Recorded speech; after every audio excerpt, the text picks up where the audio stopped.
올해 청년주의를 맞아서 어떤 이야기를 함께 나누면 좋을까 고민하던 중에 다양성이라는 주제를 생각하게 되었습니다.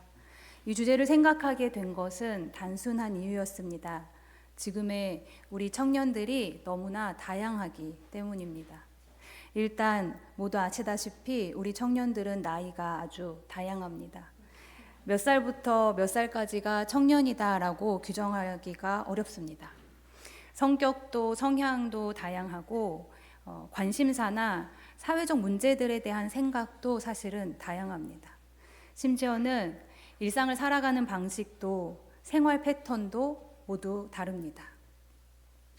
우리 청년들도 이렇게 다양하지만 청년들이 살아가고 있는 세상은 더 다양합니다. 세상이 점점 더 양극화가 되어서 서 있는 입장과 위치에 따라서 대화와 소통이 어려운 시대가 되어가고 있습니다.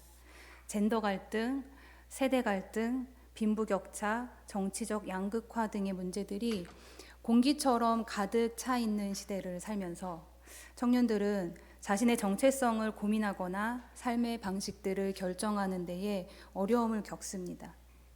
세상은 진학, 취업, 결혼, 가족 등등 여러 가지 기준을 만들어 두고 어떠한 것이 좋은 삶이다라고 정해두는데 막상 그렇게 살 수 없거나 혹은 그렇게 살고 싶지 않은 자신을 발견할 때에 많은 청년들이 좌절하거나 포기하거나 혹은 자신만의 삶을 선택하면서 남들과 다른 삶을 살아가고 있습니다. 모두 각자의 자리에서 분투하며 자신의 싸움을 싸우며 살아가고 있는 것입니다. 이런 시대에 많은 교회들은 청년들의 다양함을 이해하지 못하고 당황하거나 안타깝게 여기면서 가르치려고 합니다. 좋은 삶이란 어떤 것인지 앞장서서 기준을 세우고 사람들의 삶의 모습들을 판단하거나 규정짓는 경우가 많이 있습니다. 한편으로 생각해 보면 교회들이 그렇게 하는 데에는 필연적인 이유도 있습니다. 그리스도교는 우리는 어떻게 살아야 하는가를 고민하는 종교입니다. 그리고 진리가 무엇인지를 찾아서 온 것이 그리스도교입니다. 예수님의 삶과 죽음을 통해서 믿음의 선조들이 살았던 삶의 모습들을 통해서 나와 우리를 향한 하나님의 뜻은 무엇인가를 고민하는 종교가 그리스도교입니다. 그렇다 보니 사람들에게 삶의 올바른 방향성을 제시하고 그 길을 함께 가자고 권하는 것은 교회가 꼭 해야 하는 일이기도 합니다. 문제는 올바른 삶의 모습을 규정하는 과정에서 누군가의 삶을 평가하거나 소수자의 존재를 부정하거나 편의에 따라 배제하는 일이 벌어진다는 것입니다. 몇 가지 예를 들어보겠습니다. 예전에는 성인이 되면 연애를 하고 결혼을 해서 자녀를 낳는 것이 당연했던 때가 있었습니다. 그런데 지금은 그렇지가 않습니다. 많은 청년들이 여러 가지 이유로 연애를 선택하지 않기도 하고, 연애를 하더라도 결혼을 선택하지 않기도 하고, 결혼을 하더라도 자녀를 낳지 않기로 선택하기도 합니다. 혹은 연애도 결혼도 임신과 육아도 모두 원하지만 하지 못하는 경우도 많이 있습니다. 그런데 이런 시대에 어떤 교회가 결혼하고 자녀를 키우는 것이 더 좋은 삶이다라는 기준을 세워두고 그런 삶을 좋은 마음으로 격려하고 그리고 그렇지 못한 삶에 대해서는 침묵할 때 다양한 모습으로 살아가고 있는 청년들은 자신의 삶이 평가받고 규정당하는 경험을 하게 되고는 합니다. 또 다른 예를 하나 더 들어보겠습니다. 최근 개신교의 여러 교단들이 퀴어 신학을 이단으로 규정하는 일이 있었습니다. 그리고 각 교단 산하 대학들의 공문을 보내서 그것과 관련된 세미나, 동아리, 모임 등에 참여하지 않도록 주의해 달라는 주의안을 발송을 했던 일이 있었습니다. 퀴어 신학이라는 것은 이 성서와 기독교 전통을 성소수자의 삶의 경험과 정체성의 관점에서 재해석하려는 신학입니다. 다시 말해서 퀴어 신학은 기존의 교회들과 신학들이 소수자들의 존재를 부정하고 정죄하면서 권력을 가진 다수의 사람들만의 삶의 경험을 중심으로 만들어져 왔기 때문에 나타난 것입니다. 이 때문에 성소수자인 그리스도인들 뿐만 아니라 약자의 편에 서시는 하나님에 대한 신앙을 가지고 있는 그리스도인들이나 신학자들이 퀴어 신학을 공부하거나 연구하고 있습니다. 성소수자의 존재를 지우려 하거나 죄악시하는 기존의 성서 해석 대신에 새로운 해석을 시도하고 성소수자를 포함하여 모든 만물을 창조하시고 사랑하시는 하나님에 대해서 새로운 신학을 제시하는 것입니다. 그런데 어떤 교회들은 이들의 다름에서 오는 목소리를 다시 죄악시하면서 정죄하고 있는 것입니다. 이것이 심각한 문제인 것은 사실은 세상이 사람들의 삶을 평가하고 무시하고 배제한다고 해도 사랑과 정의를 추구하는 교회만큼은 그러지 말아야 하는데 오히려 그 반대로 행하고 있기 때문입니다. 그리스도교는 사실 각기 다른 존재의 아름다움을 발견하고 소중히 여길 줄 아는 정신을 가지고 있습니다. 창세기의 천지 창조는 하늘과 땅과 바다와 그 각 공간에 충만한 생명체들을 각기 하나님이 창조하셨다고 이야기합니다. 사실 창세기가 이 세계를 묘사하는 것을 보면 고대의 어떠한 창조 이야기들보다도 더 다양하고 세세하고 구체적으로 묘사하는 것을 볼 수 있습니다. 우리가 잘 아는 창조 이야기라고 생각하시겠지만 몇 구절만 한번 보겠습니다. 창세기 1장 11절입니다. 하나님이 말씀하시기를 땅은 푸른 우물 돋아나게 하여라. 씨를 맺는 식물과 씨 있는 열매를 맺는 나무가 그 종류대로 땅 위에서 돋아나게 하여라 하시니 그대로 되었다. 그냥 땅에 식물을 만드셨다라고 묶어서 말하지 않고 각 식물의 다름을 묘사합니다.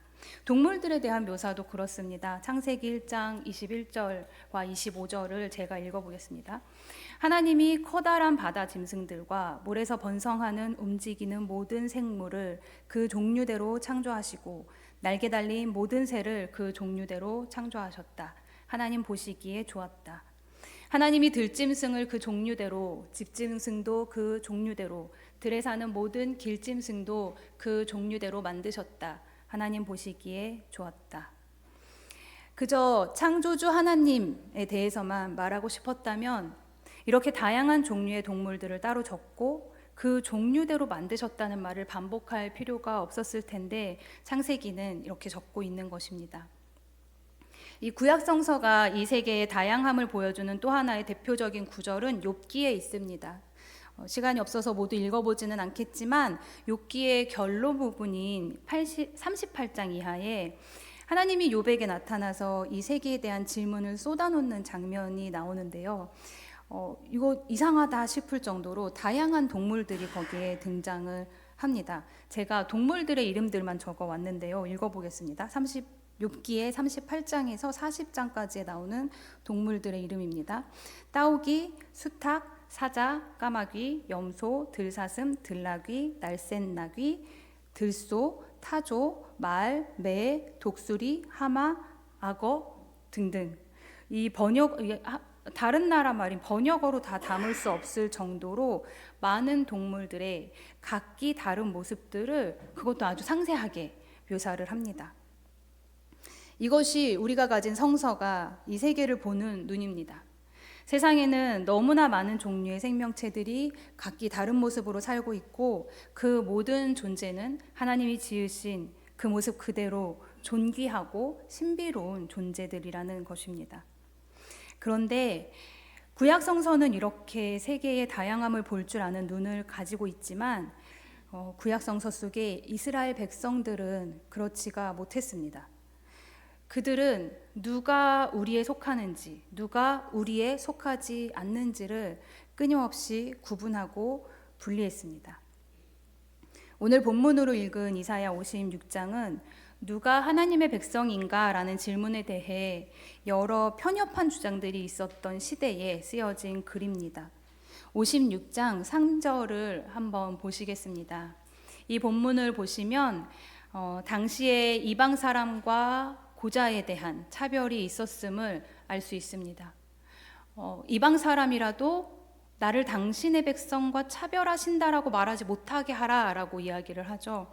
이렇게 말하는 건 당시에 이스라엘 백성들이 이방 사람들을 향해서 너는 하나님의 백성인 우리와 다르다. 너는 우리와 같이 하나님의 백성이 될 수가 없다라고 말했다는 걸 전제로 합니다.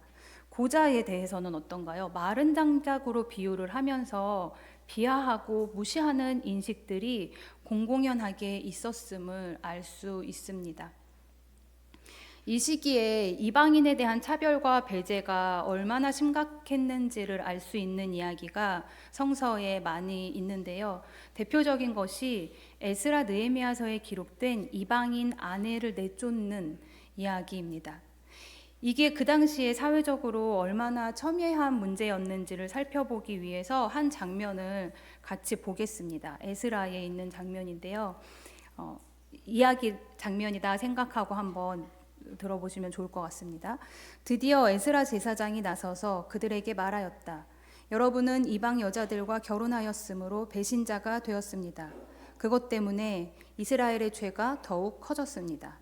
이제 이 땅에 있는 이방 백성과 관계를 끊고 여러분이 데리고 사는 이방인 아내들과도 인연을 끊어야 합니다. 이 당시는 포로기 이후의 시대라서 예루살렘에 유대인이 아닌 타민족 출신의 여자들과 결혼한 사람들이 아주 많이 있었습니다. 지금 이 제사장인 에스라는 그것이 죄가 되니 결혼한 아내들을 모두 내보내야 한다라고 말하고 있는 것입니다. 그리고 이 뒤를 보면 이 말에 이스라엘 회중이 동의를 합니다. 어떻게 동의를 하냐면 에스라 제사장님의 말씀이 맞습니다. 우리가 조사를 해서 전수조사를 모두 해서 이방인 아내를 내쫓겠습니다 라고 말을 합니다. 그런데 여기에서 소수의 사람들이 반대 의견을 이야기를 합니다. 이거를 이 에스라서 구약성서는 기록으로 남기고 있는데요. 10장 15절에 보시면 오직 아사헬의 아들 요나단과 디과의 아들 야스야만 이 의견에 반대하였으며 무슬람과 레위 사람 삽부대가 그들에게 동조하였을 뿐이다 라고 기록을 합니다. 그렇지만 대다수의 사람들은 이 소수 의견을 듣지 않았고 많은 쪽의 의견을 따르기로 합니다. 이어지는 16절을 보시면 포로로 사로잡혀갔다가 돌아온 백성들은 많은 쪽의 의견을 따르기로 하였다. 에스라 제사장은 각 가문의 갈래마다 한 사람씩을 우두머리로 뽑아서 그들에게 책임을 맡겼다. 그들은 모두 손을 들어서 아내를 내보내겠다고 서약하고 지은 죄가 있으므로 각자 수량 한 마리씩을 잡아서 속죄 제물로 바쳤다. 타민족 아내와 결혼한 것이 죄라는 사실을 인정하고 아내를 모두 내보내겠다고 약속을 하고 있는 장면입니다. 그런데 사실 성서를 잘 읽어보면 그래서 이 아내들을 모두 다 내보냈는지는 분명하게 쓰고 있지를 않습니다. 적은 숫자도 아니었고 그리고 그 사이에 낳은 자녀들도 많았으니까 현실적으로도 쉬운 일은 아니었을 것입니다. 그러나 이런 일이 있은 이후에 그 사회에서 이방인들이 어떤 대우를 받게 되었을지는 예상할 수 있습니다. 존재 자체로 죄악인 사람으로 취급을 받게 되었을 것입니다. 에스라 느헤미야뿐만 아니라 민수기 신명기에도 여호수아서에서도 이방 민족은 이스라엘 총회에 들어올 수 없다라는 규정을 우리는 분명히 볼 수 있습니다. 이사야 56장에 고자에 대한 이야기도 나왔었죠. 이사야 56장에서 고자로 번역된 히브리어는 구약성서의 다른 곳에서는 모두 환관이라는 단어로 번역이 됩니다. 유대인들이 바벨론의 포로로 끌려갈 때 학식이 있거나 신분이 높은 사람들은 바벨론 왕궁으로 끌려갔거든요. 왕궁에서 일하는 모든 남자들은 남성으로서의 생식기관을 훼손해야 했었던 때였습니다. 그러니까 바벨론에 있는 동안에는 고자가 직업과 신분의 문제였을 것입니다. 그런데 귀환 이후에 예루살렘을 중심으로 모여 사는 유대 사회에서는 하나님의 언약 백성이 될 수 있느냐 없느냐의 문제가 되어 있었습니다. 그 근거는 그들이 가지고 있는 율법이었습니다. 신명기 23장 1절과 2절을 보시면 이렇게 세 번역입니다. 고환이 터졌거나 음경이 잘린 사람은 주님의 총회 회원이 되지 못합니다. 사생아도 주님의 총회 회원이 되지 못하고 그 자손은 10대에 이르기까지 주님의 총회 회원이 되지 못합니다. 현대인인 우리의 눈으로 보기에는 너무나 배타적이고 차별적으로 보이는 규정입니다. 그러나 이사야 56장 당시의 사람들은 모두 알고 있는 규정이었고 어떤 이들은 그것이 유일한 진리라고 신봉하고 있었을 율법과 전통이었습니다. 이런 시대에 이사야 56장은 율법이 그렇게 말한 것도 알고 전통적으로 그런 일이 있었다는 것도 알지만 이방인도 고자도 모두 하나님의 백성이다라고 말하고 있는 것입니다. 그걸 이사야는 이렇게 쓰고 있는데요. 56장 5절과 7절을 보시면 5절은 고자에게 하는 말로 명시가 되어 있어요. 그들의 이름이 나의 성전과 나의 성벽 안에서 영원히 기억되도록 하겠다. 아들, 딸을 두어서 이름을 남기는 것보다 더 낫게 하여 주겠다. 그리고 7절은 이방인에게 하는 말인데요. 내가 그들을 나의 거룩한 산으로 인도하여 기도하는 내 집에서 기쁨을 누리게 하겠다. 이사야서는 당시 사회에서 차별받고 무시당하던 사람들을 콕 집어서 자식을 낳지 못한다고 무시받던 이들은 아들, 딸을 두어서 이름을 남기는 것보다 더 낫게 해줄 것이라고, 그리고 우리 내부인이 될 수 없다고 배제하던 사람들은 하나님의 거룩한 산 성전에 들어가게 될 거라고 선언을 하고 있는 것입니다. 그런데 우리가 간과하지 말아야 하는 사실이 하나 있습니다. 이들을 포함해서 모두가 아무런 조건 없이 하나님의 백성이 되는 것은 아니라는 사실입니다. 지난 주일 예배를 기억하실지 모르겠는데요. 예배 때 저희는 구원은 공짜가 아니다라는 말씀 증언을 들었었습니다. 오늘 이사야서도 같은 이야기를 하고 있습니다. 56장을 시작하는 1절에 보시면 주님께서 말씀하신다. 너희는 공평을 지키며 공의를 행하여라. 나의 구원이 가까이 왔고 나의 의가 곧 나타날 것이다. 여기에서 공평과 공의로 번역된 단어는 히브리어의 미시파트와 체다카, 즉 정의와 공의를 말합니다. 출신도 상관없고 신체적 조건이나 상태도 상관없지만 정의와 공의를 행하는 사람이 구원받는 백성이 된다는 것입니다. 정의와 공의를 행하느냐 아니냐는 그 사람의 선택과 결정에 따라서 달라지는 것입니다. 그리고 본문의 4절과 6절에서는 안식일을 지키고 하나님을 기쁘게 하는 일을 하고 언약을 철저히 지켜야 한다라고 말하고 있는데요. 이 모든 것은 삶의 방향의 문제입니다. 나는 어떻게 살 것인가, 무엇을 향하여 살 것인가는 자신이 고민하고 결정하는 문제입니다. 오늘 우리가 본 이사야 56장은 당시 사람들이 당연하게 여기면서 차별하고 배제했던 사람들에 대해서 그들은 그저 다른 것일 뿐 틀린 것이 아니다라고 이야기하고 있습니다. 그리고 정말로 중요한 것은 자신이 더 이상 선택할 수 없는 출신이나 신체적 조건 같은 것이 아니라 하나님의 뜻을 행하며 사느냐, 그렇게 살기로 결정하고 선택하느냐의 문제라고 강조를 합니다. 이 이사야 56장의 시대 이후에 유대인들이 과연 이상적으로 하나님 나라를 이루며 살았는가 라고 질문을 해본다면 아마도 그렇지는 않았을 것입니다.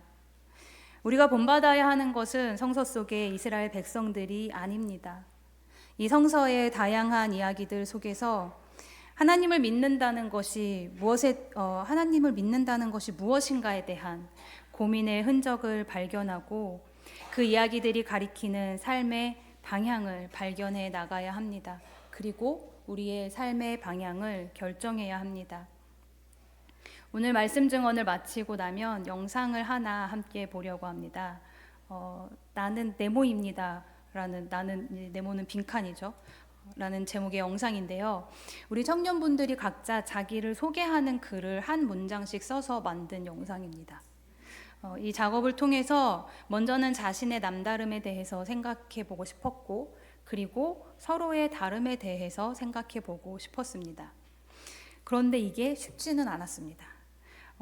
우리도 역시 우리 출신이나 직업, 나이, 소속과 같은 세상의 기준을 벗어나서 자신을 바라본 경험이 별로 없기 때문이었던 것 같습니다. 그러나 그런 세상의 기준을 벗어나서 각자를 바라볼 때 우리가 무엇을 고민하고 있는지, 무엇을 위해 애쓰고 있는지, 무엇을 바라며 살아가고 있는지로 자신을 설명할 수 있었습니다. 그 고민과 애씀과 바람이 우리가 선택한 삶의 방향을 알려주는 첫 단추가 될 것입니다. 아마도 오늘 이곳에서 함께 예배를 드리는 우리 모두는 차별하지 않고 배제하지 않는 그리스도인이 되고 싶고 그런 교회가 되기를 바랄 것입니다. 우리가 어떤 잣대로 사람들을 대하고 있는지, 혹시 어떤 사람들을 배제하고 있는지를 아는 것은 사실은 그렇게 쉬운 일은 아닙니다. 그것이 너무 어렵게 느껴질 때에는 큰 원칙을 생각하면 좋을 것 같습니다. 하나님이 지으신 모든 존재는 그 자체로 아름답고 그 모든 존재가 존중받으며 사는 세상이 바로 하나님의 나라라는 사실입니다. 우리 말씀을 기억하시면서 침묵으로 기도하시겠습니다.